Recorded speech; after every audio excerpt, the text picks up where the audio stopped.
I'm Dan Ellswig, Observability and Enterprise Management Systems Architect at Coty.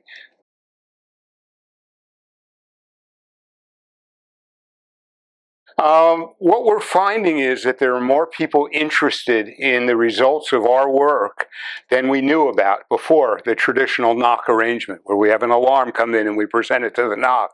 And we're finding that there are other personas, other people, whether they're on the business side of the house, whether in the engineering side of the house, and we're finding that we're now starting to tailor our views and tools to those people.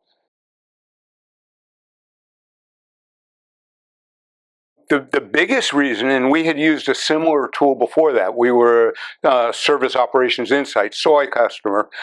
The biggest reason is that everything was siloed in the past, whether it was spectrum data, whether it was performance data, whether it was UIM data, APM data, it was all in different places. And if we tried to do something where we wanted to enrich a CMDB entry for a CI, we couldn't get, for example, how many megabytes of memory is in this device? That would come from Spectrum. But we couldn't do math to convert it. Just interesting problems like that. Where with OI, everything's in one place. So the potential of tying all that data into a coherent view is there. And we're already starting to realize that.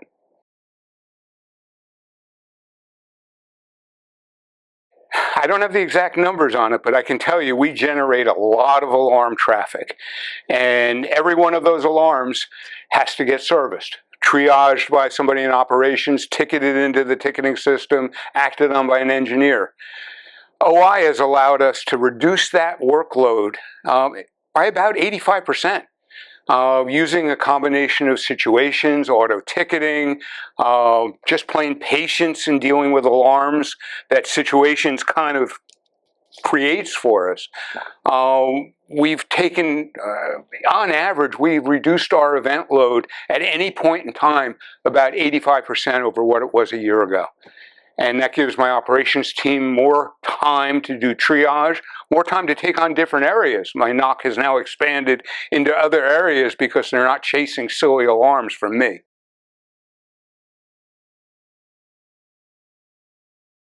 The machine learning part is kind of interesting because I assume you're talking about the insights, things like that. I'm a firm believer that history is our guide. I look at what we have in the AIOps data lake, what we have in our own internal performance manager data. I mean, I've got half a terabyte of data in there. The ability to have the machine say, he did this before, and maybe I can give him some information. That's beautiful. That's what we're waiting for. And we want to see it more than just machine learning. We want to see an interactive capability where I've got an alarm, I've got a situation, I've got something happening at a site, and I'm sure it's happened before. Something similar has happened before, and I'm waiting for the machine to tell me, we've seen this before, this is how you dealt with it, this is how long it took to do it, this was the result, here are the ticket numbers you did, help us. And that's what we're waiting for, and that's the potential of AIOps.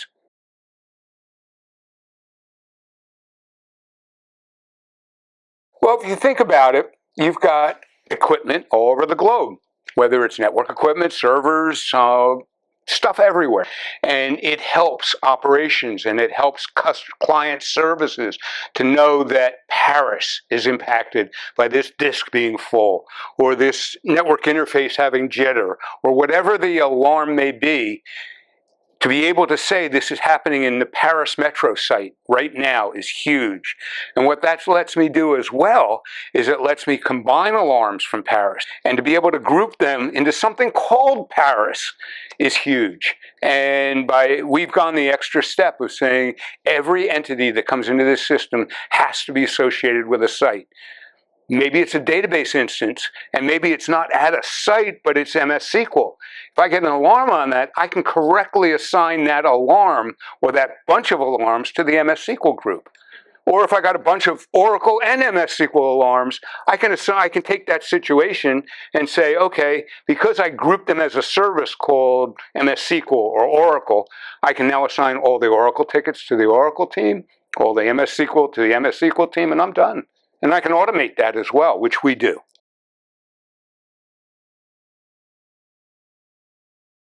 with APM itself, APM is an interesting tool, an interesting environment.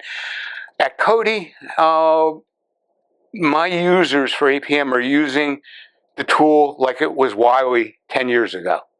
They have not embraced the machine part of it, which is unfortunate, but there are other companies that I know of, that I've worked with, that you know of, that use APM like a god. I mean, it's an awesome tool. So I have mixed feelings about APM as itself. What I would like to see is some of the APM underpinnings, the mechanics, find their way into OI to help get us to that point where I've seen this before. This is what's going on. These are the trends that are happening. But APM as a standalone tool, personally, I think the time has passed for that. We don't do development of web pages and applications in-house anymore. We buy them.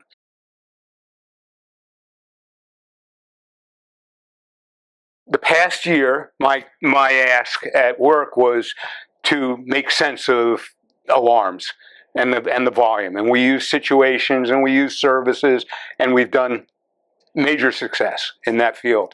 What I'm looking in the next year is I've been tasked with bringing in an AI chat bot. But I'm not looking for an AI that's looking for a problem to solve. I'm looking for an AI that can solve a problem. And I want something very specific. Coty, along with a lot of other companies, created AI review boards now. We have an AI policy in place. And, you have to be very careful when you start to train these things with our data. You can't use Gemini. You can't use public APIs anymore, or public AI anymore for that, because other people will see it or have access to it. And that's the area I'm looking for. And if I can take a year and do something like that, I think we'll be good.